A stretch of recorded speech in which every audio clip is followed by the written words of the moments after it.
Este foro llega a ustedes gracias al auspicio de Gramas Lindas, la autoridad en gramas. Gramas Lindas, 60 años produciendo grama en Puerto Rico. Tenemos más de 500 cuerdas en el barrio Maguayo de Dorado. En Gramas Lindas, además de proveer y sembrar la grama de calidad, tenemos todo para tu jardín. Tierra, palmas, orquídeas, bromelias, tiestos, fertilizantes, fuentes y otros accesorios para embellecer tu hogar. Y todo a tu alcance. Abierto de lunes a viernes de 7 a 3 de la tarde y sábados de 7 a 1 p.m. Gramas Lindas, la autoridad en gramas. Teléfono 787-796-1386. Saludos, yo soy el licenciado Andrew Mercado Vázquez y tengo el honor de presidir la subcomisión sobre blockchain que pertenece a la Comisión de Tecnología del Colegio de Abogados y Abogadas de Puerto Rico.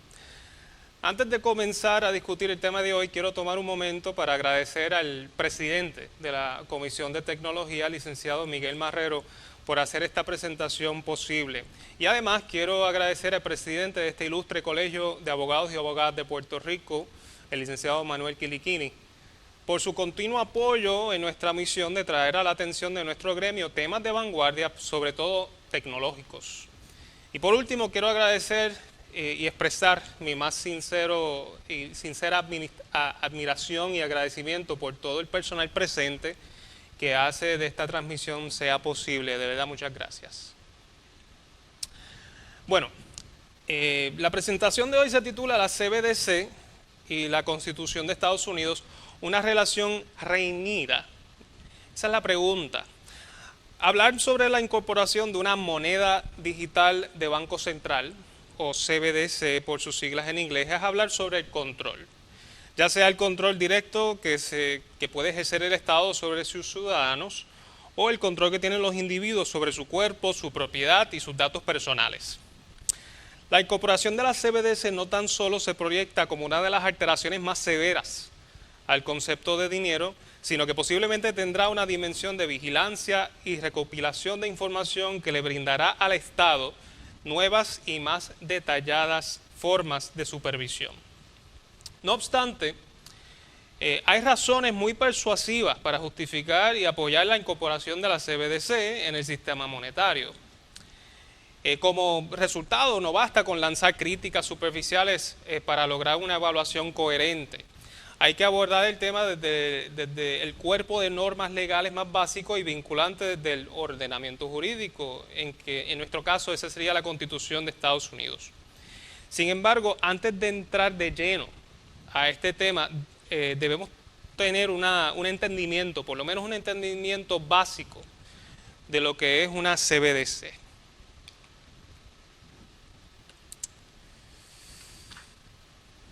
La manera más sencilla de entender la CBDC es verlas como una forma digital de la moneda fiduciaria de un país.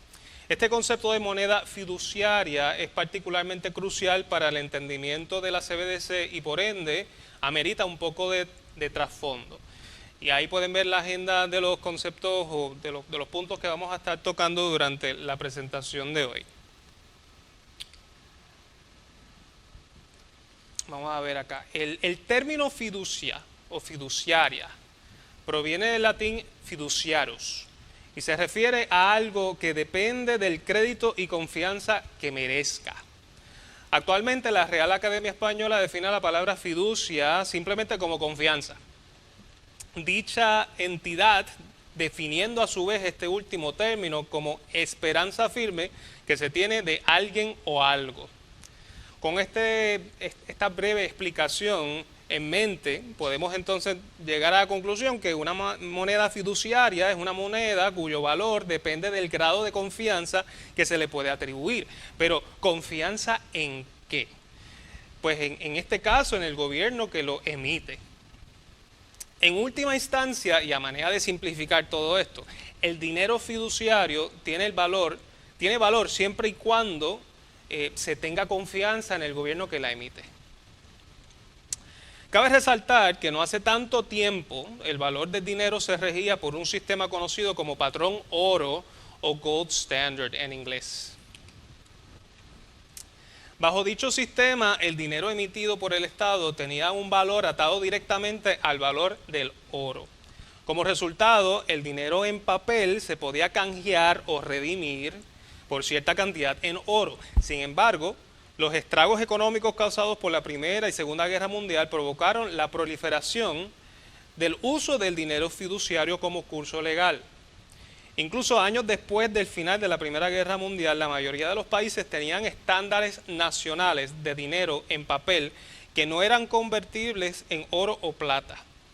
Aunque se tenía la intención establecida de volver al sistema previo, varios factores económicos y políticos lo impidieron. En 1931, Japón y Gran Bretaña abandonaron el patrón oro, seguidos entre otros por los países escandinavos y Canadá. Francia, Suiza, Italia y Bélgica abandonaron el patrón oro en 1936. Durante la Segunda Guerra Mundial, Gran Bretaña y Estados Unidos delinearon el sistema monetario de la posguerra. Su plan, aprobado por más de 40 países en la conferencia de Bretton Woods en julio de 1944, tenía como objetivo corregir las deficiencias percibidas del estándar del intercambio de oro. El acuerdo que resultó de dicha conferencia llevó a la creación del Fondo Monetario Internacional, IMF por sus siglas en inglés. El IMF comenzó sus operaciones en 1947 con el dólar estadounidense como moneda de reserva y el precio del oro fijado a $35 por onza. Estados Unidos acordó mantener este precio comprando o vendiendo oro. El nuevo sistema comenzó a operar de lleno a fines de 1958.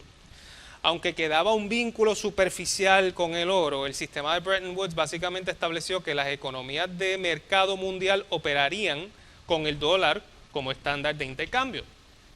Es decir, el dólar estadounidense fungía como la moneda principal del mundo y los países mantenían la mayor parte de sus reservas valorados en dólares. Como resultado, el dólar se convirtió en la moneda más utilizada en el comercio internacional, incluso en el comercio entre países que no incluían a Estados Unidos. Ahora bien, la existencia de facto de un estándar dólar no impedía que otros países valoraran sus monedas en términos de oro.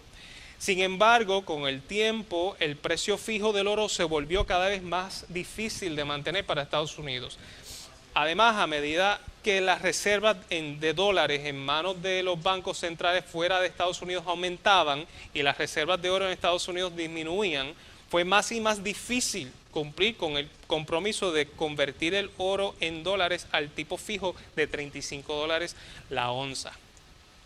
Aunque varios gobiernos y bancos centrales intentaron durante años encontrar una manera de extenderle la vida al patrón oro, sus esfuerzos fueron en vano y su fin llegó el 15 de agosto de 1971, cuando el presidente Richard Nixon de Estados Unidos anunció que ese país ya no vendería oro. Aunque breve y muy generalizada, la exposición anterior nos demuestra que una alteración al sistema monetario no sucede de manera inmediata, sino que es el resultado de una serie de decisiones que resultan en un cambio de envergadura con repercusiones globales. Este, a mi entender, es el patrón que adoptará la implementación de las CBDC. Con esto en mente, podemos proceder a distinguir la CBDC del dólar actual. Vamos a comenzar nuestro análisis con la siguiente observación básica y necesaria. La CBDC será un desarrollo en extremo distinto de la versión digital del dinero que manejamos hoy día. La idea central que quiero exponer es que las CBDC representan uno de los avances más importantes en la recopilación de información de los ciudadanos por parte del gobierno. Aunque en la práctica su uso tendrá ciertas similitudes básicas con el manejo actual del dinero, su función y su impacto en nuestro diario vivir seguramente serán diametralmente distintas. Su implementación no solo le brindará al Estado un recurso sin precedente, sino que alterará el statu quo existente entre este y la ciudadanía que gobierna. A continuación resaltaremos algunas diferencias fundamentales entre la moneda de curso legal que usamos hoy día y la CBDC que eventualmente se implementará. Actualmente, cuando abrimos una cuenta de banco comercial, por ejemplo, procedemos a hacer depósitos y retiros según sea necesario. Dichos cambios en el banco se ven reflejados al revisar el estado de la cuenta, y si surge alguna novedad inesperada, siempre tenemos la posibilidad de contactar al banco para recibir asistencia para remediar el asunto. En caso que no nos resulte satisfactorio el servicio que recibimos de dicha institución, pues procedemos a retirar los fondos, cerramos la cuenta y de esa manera pues termina nuestra relación con esa institución. En ese ejemplo, la institución mediante la cual administramos el dinero que nos pertenece es lo que se conoce de ordinario como un banco comercial. Es decir, una entidad financiera que se dedica a brindar servicios bancarios. Ejemplos comunes de estos tipos de bancos son Chase, Bank of America, Wells Fargo, Banco Santander, Banco Popular, Oriental Bank, etc. Estas empresas, que son empresas privadas, están reguladas por ciertas leyes y reglamentos que imponen obligaciones para con el manejo y uso de la información personal de los clientes. Entre ellas se encuentra la ley Gramm-Leach-Bliley de 1999.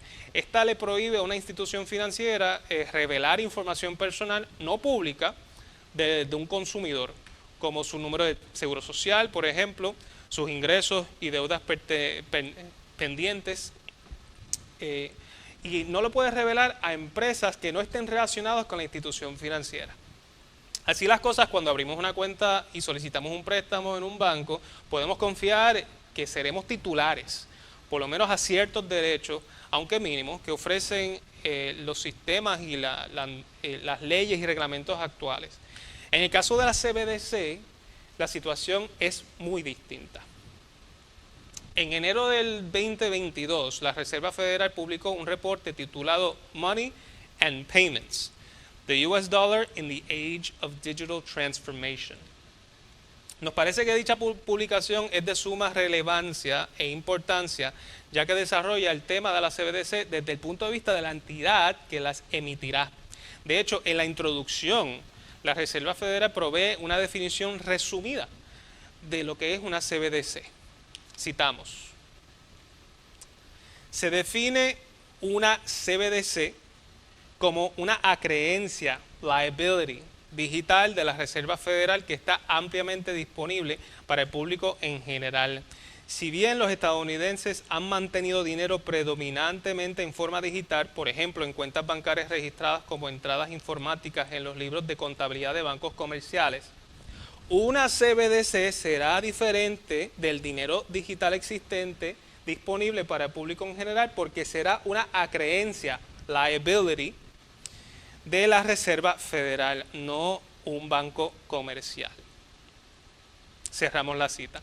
Más adelante, la Reserva Federal hace unas distinciones entre clasificaciones del dinero según su emisor. Y ahí lo podemos ver entonces en la imagen. Citamos: en los Estados Unidos el dinero toma múltiples formas. Dinero del Banco Central. Es una responsabilidad del Banco Central. En los Estados Unidos el dinero del Banco Central se presenta en forma de moneda física emitida por la Reserva Federal y saldos digitales mantenidos por los bancos comerciales en la Reserva Federal. También está el dinero del banco comercial. Es la forma digital de dinero que se usa más comúnmente por el público. El dinero de banco comercial se mantiene en cuentas de los bancos comerciales. Dinero no bancario. Es dinero digital mantenido como saldos en proveedores de servicios financieros no bancarios. Estas empresas suelen realizar transferencias de saldos en sus propios libros utilizando una gama de tecnologías, incluidas las aplicaciones móviles. Los diferentes tipos de dinero, y cerramos la cita, esos distintas clasificaciones de dinero, diferentes cantidades de riesgo involucrados. Así que a la medida que hay una diferencia en la clasificación del dinero, hay una diferencia también en lo que sería el nivel de riesgo involucrado en esa categoría en particular. El dinero en banco comercial tiene muy poco riesgo crediticio o de liquidez debido al seguro de depósito federal. El que está en la reserva o el dinero de Banco Central es el que menos riesgo conlleva por razones obvias, y el que más riesgo lleva sería entonces el dinero no bancario. Resulta altamente relevante, importante el hecho que, a diferencia del concepto popular del dinero como una clasificación global de la moneda de curso legal, existen al menos tres clases de dinero: el dinero Banco Central, banco comercial y no bancario. No obstante sus distinciones y distintos niveles de riesgo, en Estados Unidos todas las clasificaciones de dinero se denominan en dólares, como ya hemos mencionado. De las tres categorías enumeradas, la última, el dinero no bancario, es la más reciente en desarrollarse. Esta forma de dinero a menudo existe dentro de los confines de una aplicación o plataforma digital manejada por una empresa que no ocupa el mismo lugar, pero tiene las mismas funciones de un banco comercial. Vamos a tomar como ejemplo Apple Pay. Esta aplicación manejada por Apple le permite al usuario mantener un balance en dólares únicamente accesibles mediante esa plataforma. El ejemplo se torna aún más ilustrativo cuando consideramos que los fondos depositados en dichas cuentas pueden ser resultado de programas de estímulo o puntos, que es el resultado del uso de una tarjeta de crédito manejada por Apple, en colaboración, claro, con un banco comercial en ese caso.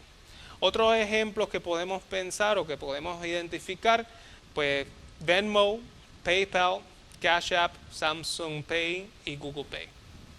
Cabe resaltar que, a pesar de ser un desarrollo relativamente reciente, su incorporación al sistema monetario estadounidense no altera en gran medida la relación entre la persona y su dinero. La persona sigue viendo su balance y manejándolo a tal grado que le permita usarlo según le convenga como curso legal. Es decir, aunque la plataforma mediante la cual la persona interactúa con sus fondos es un desarrollo bastante reciente, o sea, una aplicación en su celular o una aplicación en su reloj inteligente, el manejo y uso del dinero guardan similitudes muy estrechas con las operaciones que se pueden llevar a cabo con un banco comercial. Y hago esa aclaración y lo resalto porque para muchas personas el desarrollo de la CBDC pues no amerita tanta atención porque ya tenemos tantas plataformas digitales. Lo que quiero decir con esta exposición es que esas plataformas realmente no alteraron en gran medida nuestra relación con el dinero. Simplemente nos dieron otra herramienta, pero nuestra relación como tal no cambió tanto. Ahora bien, el manejo y uso de nuestro dinero por la vía digital nos ha permitido un alto grado de flexibilidad y dinamismo con el mismo. Pero el mismo activo sigue siendo el dólar estadounidense. Es decir, lo que ha cambiado es la manifestación o presentación del dólar, no el dólar en sí.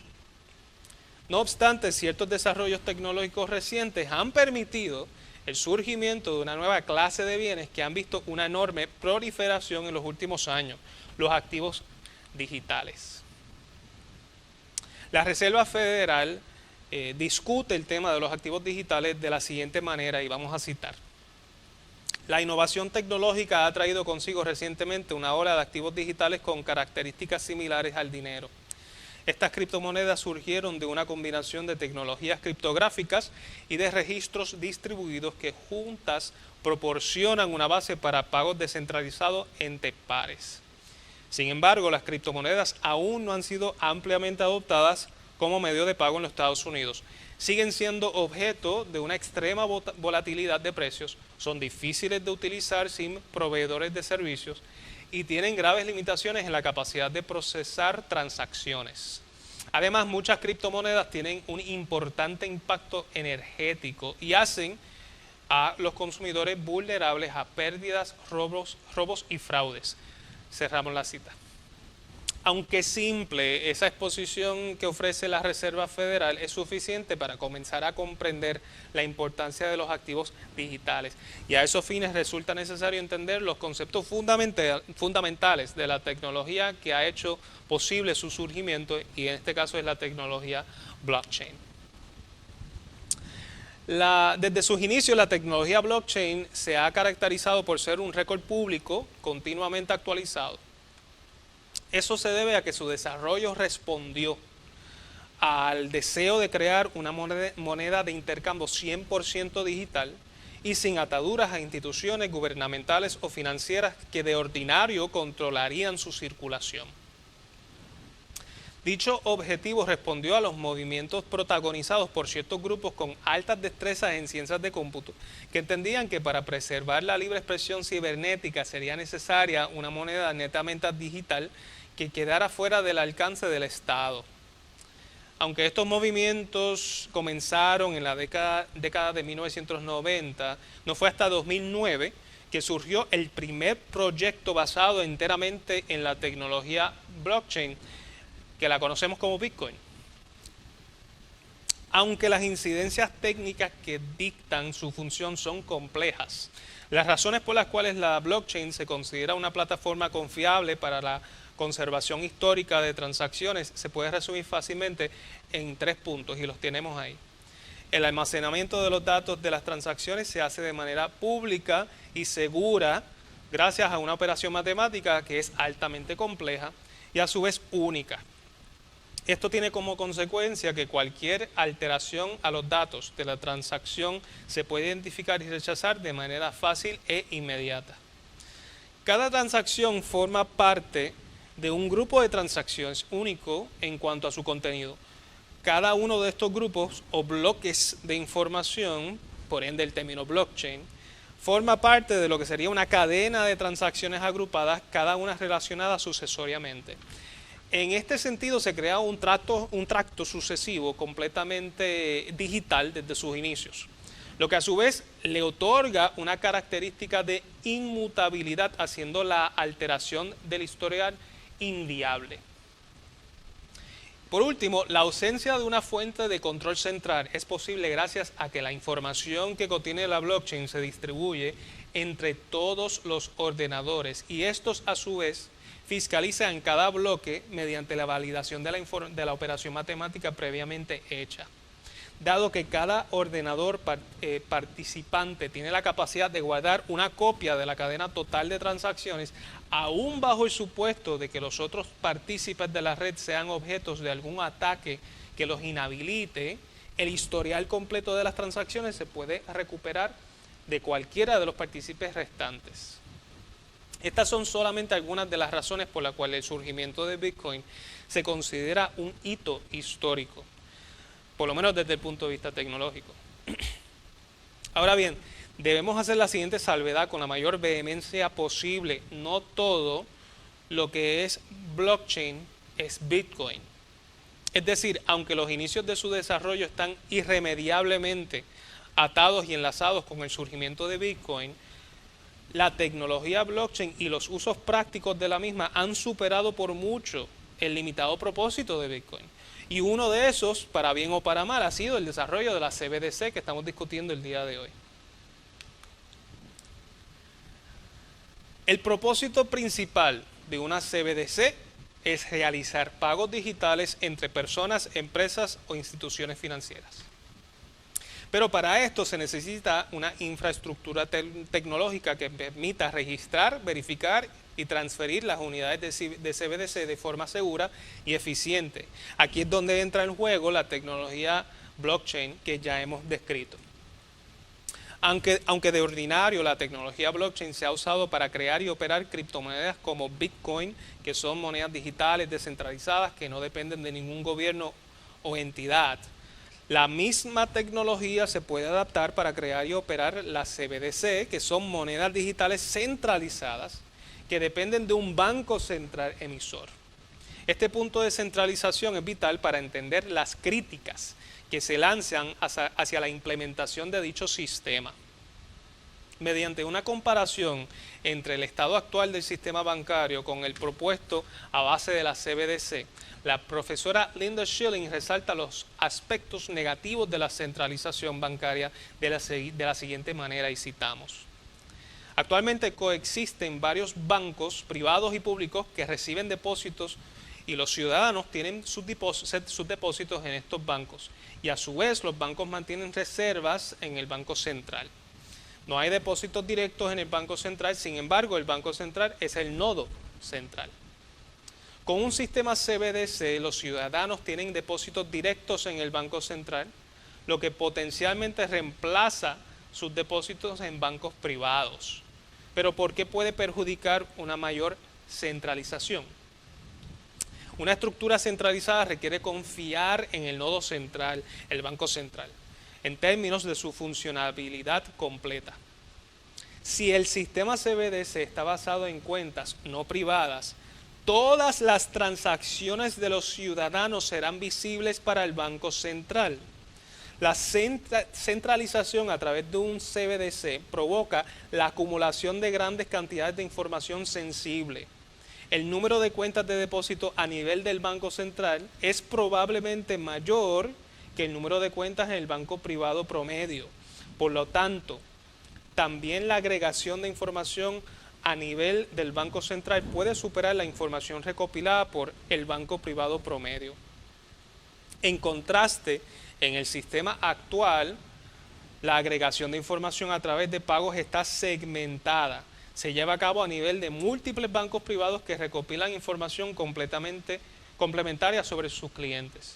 La sensibilidad de la información puede alcanzar a superar la de datos recopilados por Facebook y por Amazon. Entre los posibles datos se encuentran salarios, comprobantes de compra, pagos de figuras públicas como políticos y directores ejecutivos de empresas. Como consecuencia, el Banco Central puede convertirse en un blanco de ciberataques. Cerramos la cita. Esta concentración de datos sensitivos es quizá una de las mayores preocupaciones que los grupos que se oponen a la implementación de la CBDC. La cantidad de información que podría acumular la Reserva Federal sería realmente sin precedentes. Todo intercambio monetario de un individuo a otro quedaría registrado y documentado posiblemente de manera permanente. Aunque no tenemos ninguna certeza de cuán específicos van a ser estos datos, podemos colegiar que sea cual sea su nivel de precisión, la habilidad de poder ver las transacciones de una persona permite construir una imagen bastante precisa de sus intereses, sus preferencias políticas y su posible comportamiento en el futuro. No se requiere mucha imaginación para considerar la implementación o las implementaciones invasivas que podría tener tal nivel de vigilancia en la vida de los individuos. A esos fines cabe considerar lo que nos propone la profesora Linda Schilling en cuanto a la posibilidad o la posible necesidad de una nueva reglamentación, y citamos nuevamente. Si imponemos regulación de privacidad y datos a empresas que recopilan datos como Facebook y Amazon, debemos imponer el mismo tipo de regulación al Banco Central según el principio de mismo negocio, mismo riesgo, misma regulación. ¿Quién supervisará y regulará al Banco Central? Hemos pensado en la posibilidad de que un ataque de las cuentas de CBDC pueda socavar la confianza en el sistema y crear exactamente la demanda de anonimato que el sistema basado en CBDC ya no pueda satisfacer. Cerramos la cita. La profesora Schilling nos presenta una importante pregunta al comparar las entidades privadas y la Reserva Federal en cuanto a su acumulación de información y el posible efecto regulatorio que dicha concentración de datos podría tener. A pesar de la importancia de dicha pregunta, es evidente, la Reserva Federal no parece encontrarse en posición para comenzar a desarrollar una contestación todavía. Citamos nuevamente de su publicación, la publicación de la Reserva Federal, Money and Payments, the US Dollar in the Age of Digital Transformation. Citamos. Cualquier CBDC necesitará alcanzar un equilibrio adecuado entre salvaguardar los derechos de privacidad del consumidor y ofrecer una transparencia necesaria para disuadir la actividad criminal. Una CBDC es de propósito general, generaría datos sobre las transacciones financieras de los usuarios de la misma manera que el dinero bancario y no bancario genera dichos datos en la actualidad. En el modelo intermediado del CBDC se consideraría la Reserva Federal. Los intermediarios abordarían las preocupaciones de privacidad mediante el uso de herramientas existentes. En relación con la prevención de delitos financieros, las instituciones financieras deben cumplir con un conjunto sólido de normas diseñadas para combatir el lavado de dinero y el financiamiento de terrorismo. Estas mismas incluyen la debida diligencia de clientes, los requisitos de conservación de registros y la presentación de informes. Cualquier CBDC debería diseñarse de manera que facilite el cumplimiento de estas normas. Los modelos intermediados para una CBDC de Estados Unidos tienen la ventaja distintiva de involucrar a socios del sector privado con programas establecidos para garantizar el cumplimiento de estas normas. Cerramos la cita. A pesar de comunicar cierto nivel de preocupación por la privacidad de los individuos, la Reserva Federal no ofrece ninguna propuesta que atienda la misma. De hecho, el texto anteriormente citado parece intentar equiparar el estado del manejo de datos financieros actual con el que surgiría con la incorporación de la CBDC. Esto sería un grave error, ya que a diferencia del sistema actual, no serían empresas privadas las que manejarían los datos generados por las transacciones digitales de las personas, sino la Reserva Federal. Recordamos y vamos a repetir lo que indica la profesora Schilling, y citamos nuevamente: si el sistema CBDC está basado en cuentas no privadas, todas las transacciones de los ciudadanos serán visibles para el Banco Central. La centralización a través del CBDC provoca la acumulación de grandes cantidades de información sensible. El número de cuentas de depósito a nivel de Banco Central es probablemente que sea mayor que el número de cuentas en el banco privado promedio.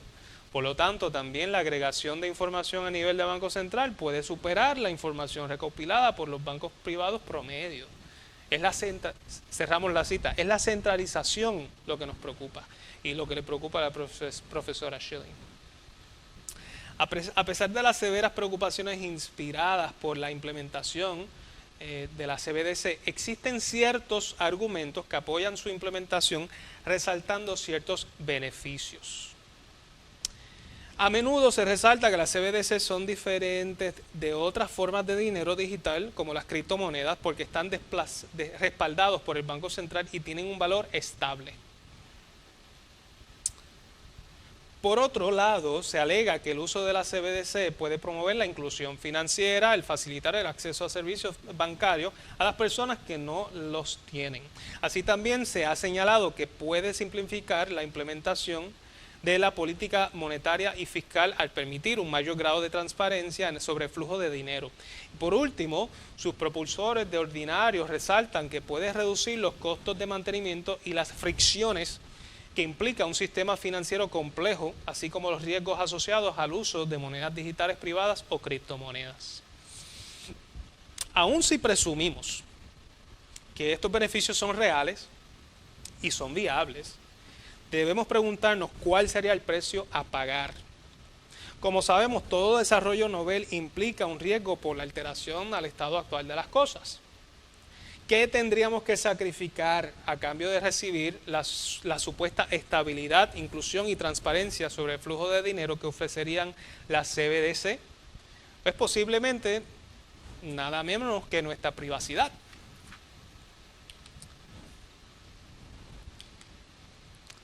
Uno de los derechos fundamentales más analizados y discutidos es sin duda el derecho a la privacidad de los individuos. Pero más allá de la discusión puramente legal, en la cual vamos a entrar en breve, debemos resaltar el concepto de privacidad como valor humano.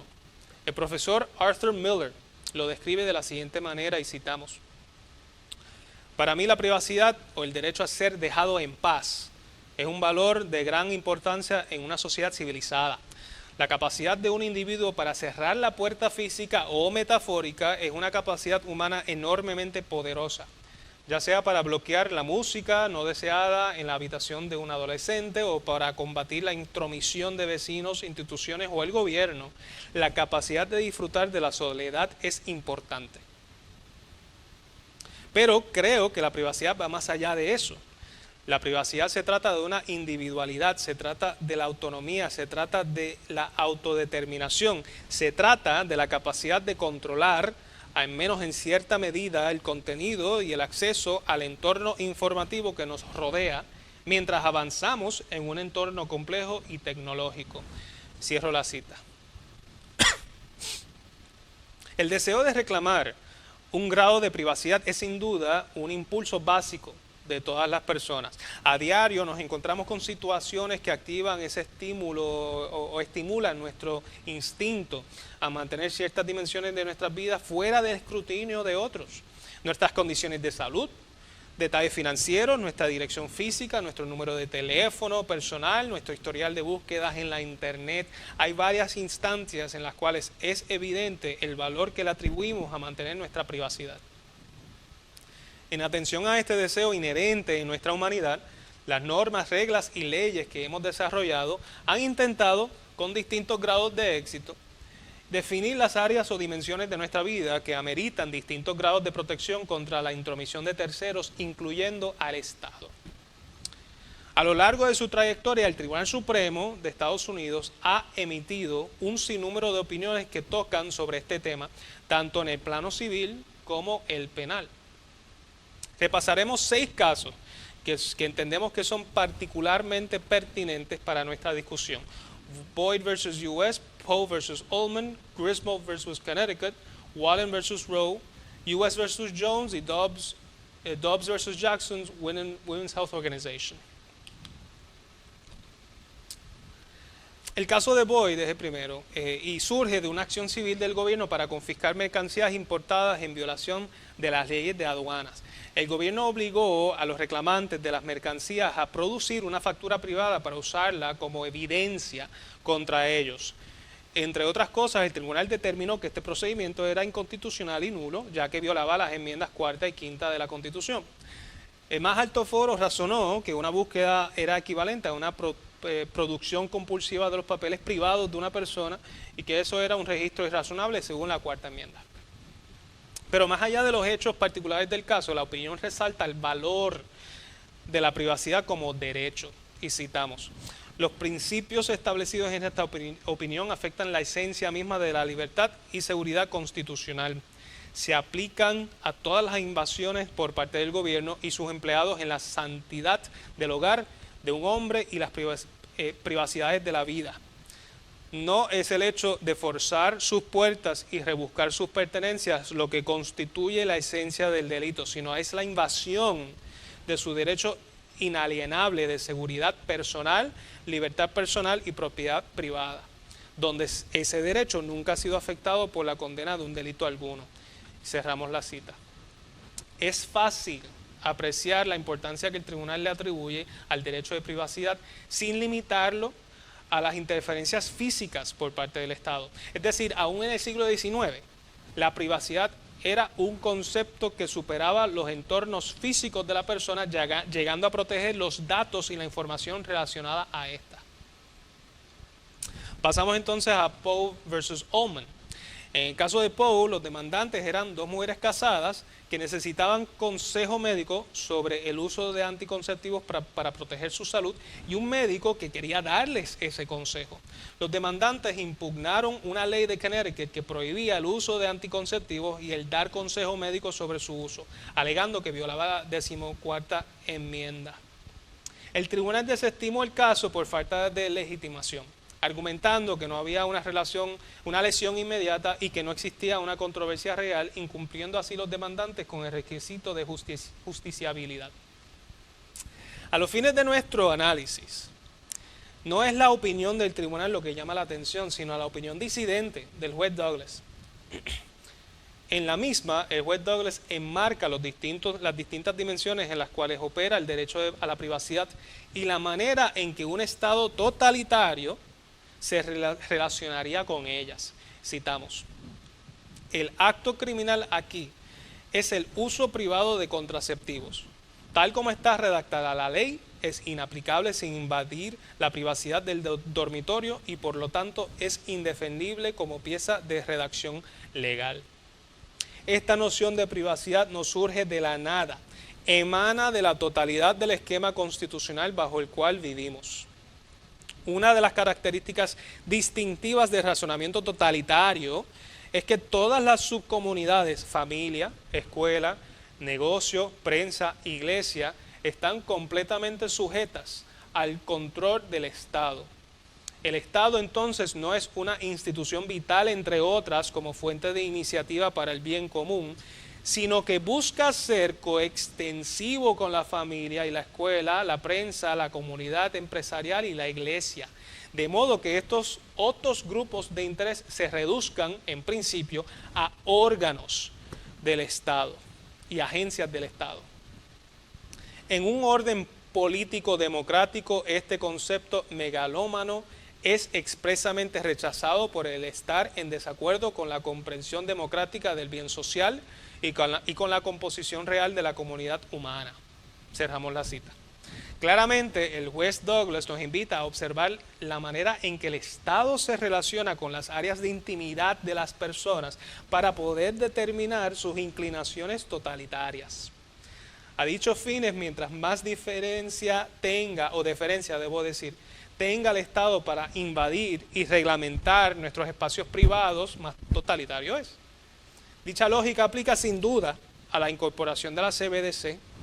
Cualquier actividad económica relacionada a nuestra vida o nuestro desenvolvimiento en los espacios de la familia, la escuela, negocio, prensa, incluso iglesia, quedaría al descubierto para el escrutinio del Estado. ¿Y por qué podría ser el Estado, y qué podría ser el Estado armado de tal grado de información? Se lo dejo a su imaginación. Hablemos entonces de Griswold versus Connecticut. Este caso histórico estableció que la Constitución protege la libertad de las parejas casadas para comprar y usar anticonceptivos sin restricción gubernamental. El caso se originó bajo una ley de Connecticut que prohibía el uso de cualquier droga, artículo medicinal o instrumento para prevenir la concepción. El Tribunal Supremo invalidó la ley argumentando que violaba el derecho a la privacidad conyugal que se infiere en varias enmiendas de la Carta de Derechos. Una de las razones por la cual este caso es tan importante para la discusión del derecho a la privacidad de los individuos es porque desarrolla el concepto de las penumbras constitucionales de la que éste emana. Citamos: los casos anteriores sugieren que ciertas garantías específicas en la Declaración de Derechos tienen penumbras formadas por emanaciones de estas garantías que ayudan a darles vida y sustancia. Varias garantías crean zonas de privacidad. El derecho a la asociación contenido en la penumbra de la primera enmienda es una de ellas. La tercera enmienda, en su prohibición de acuartelamiento de soldados en ninguna casa en tiempos de paz sin el consentimiento del propietario, es otro de esa privacidad. Es otro aspecto de esa privacidad. La cuarta enmienda afirma explícitamente el derecho del pueblo a estar seguro en sus personas, casas, papeles y efectos contra registros y confiscaciones irrazonables. La quinta enmienda, en la cláusula de autoincriminación, permite al ciudadano crear una zona de privacidad que el gobierno no puede obligarlo a renunciar en su perjuicio. Y la novena enmienda establece que la enumeración de la Constitución de ciertos derechos no debe interpretarse como una negación o menosprecio de otros derechos retenidos por el pueblo. Recientemente, en Mapp versus Ohio nos referimos a la cuarta enmienda como una creación de un derecho de privacidad, como la creación de un derecho de privacidad, no menos importante que cualquier otro derecho reservado cuidadosa y específicamente al pueblo.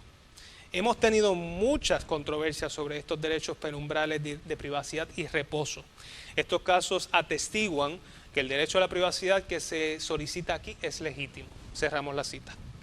La opinión resalta el entendido de que el concepto de la privacidad permea la Constitución y sirve como un fundamento conceptual, primordial, para justificar los contenidos más básicos de la ley suprema.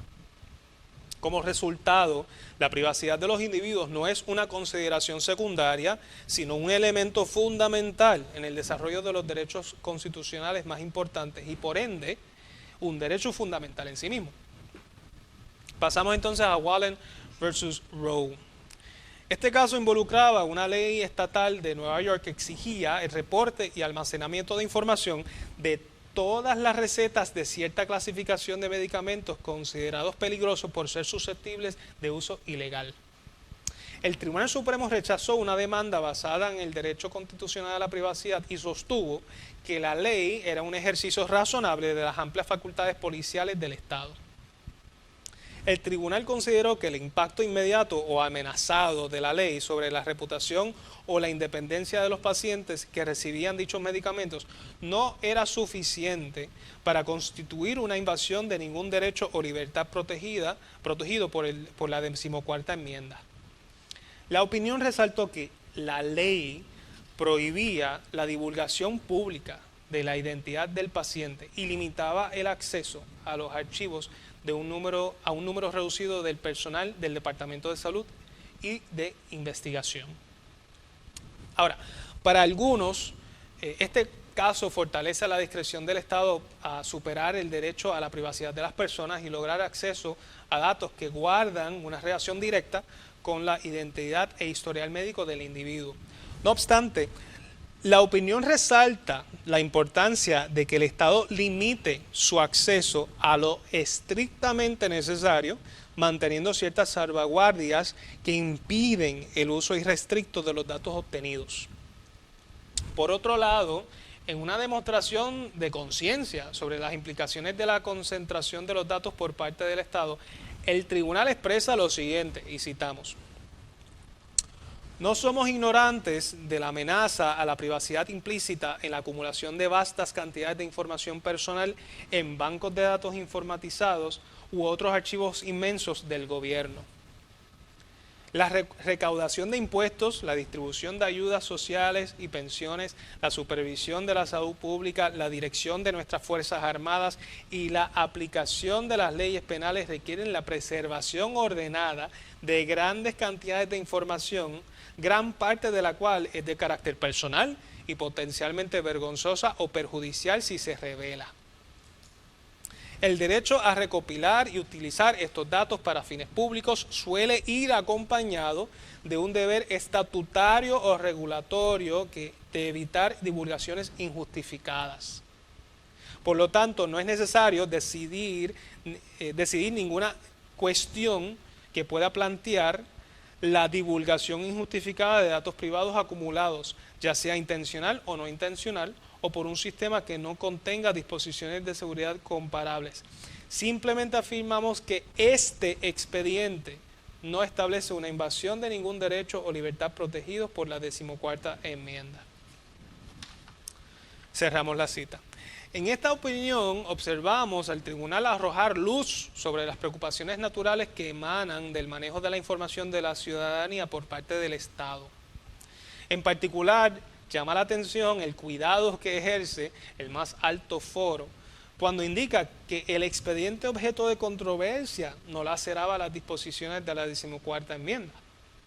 ¿Sería suficiente, preguntamos, la existencia de una recopilación inmensa de datos por parte del Estado mediante el uso de la CBDC para activar ciertas protecciones de dicha enmienda? Una pregunta abierta. Pasamos entonces a US versus Jones. En este caso, el más alto foro de Estados Unidos determinó que la instalación de un dispositivo de rastreo GPS en un vehículo y el uso del mismo para monitorear los movimientos del vehículo constituye una búsqueda bajo la 4ª enmienda. El caso se originó cuando la policía sospechó que el acusado, Antoine Jones, estaba involucrado en el tráfico de drogas. La policía obtuvo una orden judicial para colocar un dispositivo GPS en el vehículo de la esposa de Jones, pero excedió el alcance de la orden tanto en tiempo como espacio. El dispositivo rastreó el vehículo las 24 horas del día durante 4 semanas, tanto dentro como fuera del Distrito de Columbia.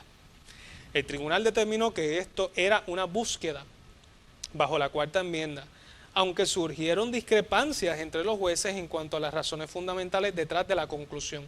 De hecho, las divergencias en opinión fueron lo suficientemente significativas para merecer comentario por parte del juez Scalia en su redacción de la opinión de la mayoría. Al hacer esto, el juez Scalia distingue el uso de la tecnología para rastrear los movimientos de un individuo de la mera observación. Y citamos: hasta la fecha, este tribunal se ha apartado del entendimiento, no se ha apartado del entendimiento de que la mera observación visual no constituye una búsqueda. En consideración a esto, afirmamos que una persona que viaja en un automóvil en vías públicas no tiene una expectativa razonable de privacidad en sus movimientos de un lugar a otro. Por lo tanto, incluso suponiendo que la opinión concurrente tiene razón al decir que la vigilancia tradicional de Jones durante un periodo de 4 semanas habría requerido un gran equipo de agentes, múltiples vehículos y quizá asistencia aérea, nuestros casos sugieren que tal observación visual es constitucionalmente permisible. Puede ser que lograr el mismo resultado a través de medios electrónicos sin un allanamiento acompañante sea una invasión inconstitucional de la privacidad, pero el presente caso no requiere que respondamos a esa pregunta. Cerramos la cita. La distinción que hace el tribunal entre la mera observación y la vigilancia mediante medios electrónicos es de suma importancia para la discusión de la CBDC. Sin duda, siendo un medio de pago 100% desarrollado y mantenido en una plataforma digital, la CBDC tiene el potencial de permitirle al Estado un nivel de vigilancia sumamente detallado y persistente, mucho más de lo que puede ofrecer un GPS. Entonces, su uso por parte del Estado debe ser gobernado por la cuarta enmienda. Nuevamente, una pregunta abierta. Pasamos entonces a lo que sería nuestro último caso, Dobbs versus Jackson's Women's Health Organization. Concluimos el análisis hablando del caso de Dobbs. Esta decisión puede ser fuente de preocupación para algunos que entienden que quedó trastocado el derecho a la privacidad de la persona. Sin embargo, el tribunal hace una distinción importante. Cuando discute el caso de Roe versus Wade, el tribunal indica que Roe mezcló el derecho a proteger la información de divulgación con el derecho a tomar e implementar decisiones personales importantes sin interferencia gubernamental. Por otro lado, ese mismo tribunal, al discutir el caso de Planned Parenthood of Southern Pennsylvania versus Casey, señaló que cuando Casey revisó a Roe casi 20 años después, lo reafirmó, pero se abstuvo de respaldar gran parte de su razonamiento. Según el tribunal de Dobbs, Casey abandonó cualquier dependencia de un derecho a la privacidad y en su lugar fundamentó el derecho al aborto enteramente en la cláusula del debido proceso de la 14ª enmienda. Este análisis limitado de Dobbs nos permite concluir por lo menos que el derecho constitucional a la privacidad no quedó debilitado. Antes de terminar nuestro análisis, deseamos repasar brevemente algunas cláusulas de la Constitución que mencionan el dinero expresamente. La Ley Suprema de Estados Unidos describe varias instancias en las cuales el Congreso puede ejercer sus poderes limitados para expedir, manejar y controlar el uso del dinero en los estados y otras jurisdicciones. Vamos a citar. Cláusula 5 de la sección 8 del artículo 1. The Congress shall have power to coin money, regulate the value thereof, and foreign coin, and fix the standard of weights and measures. Cláusula 6, sección 8, artículo 1. The Congress shall have power to provide for the punishment of counterfeiting the securities and current coin of the United States. Cláusula 12, sección 8, artículo 1. The Congress shall have power to raise and support armies, but no appropriation of money to that use shall be for a longer term than 2 years. Cláusula 1, sección 10, artículo 1. No state shall enter into any treaty, alliance, or confederation, grant letters of marque or reprisal, coin money, emit bills of credit, make anything but gold and silver coin a tender in payment of debts. Y también continúa indicando pass any bill of attainder, ex post facto law, or law impairing the obligation of contracts, or grant any title of nobility.